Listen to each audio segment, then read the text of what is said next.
In this video, I'll show you how to update your Samsung TV. First thing, grab your remote control and press the settings button. Then press the settings icon on the TV screen, which is supposed to be on the lower left side. On the next screen, select support and press OK.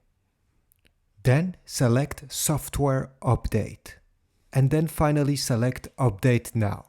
The TV will search, and if there is an update, it will be installed. If when you're in the menu, the software update option is grayed out and you can't select it, I have a trick for you.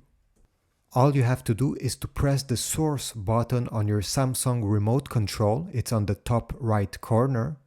And then on your TV screen, you need to select TV. It's usually the first option. Then all you have to do is to start this tutorial again, and it will be working. If after updating you're still having problems with your Samsung TV, I suggest that you unplug it from the wall, wait 5 minutes, and then simply plug it back.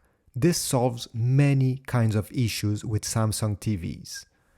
So thanks for watching this straight to the point video. I hope it was useful. If so, leave a like, a comment, check the links in the descriptions, and I will see you in the next video.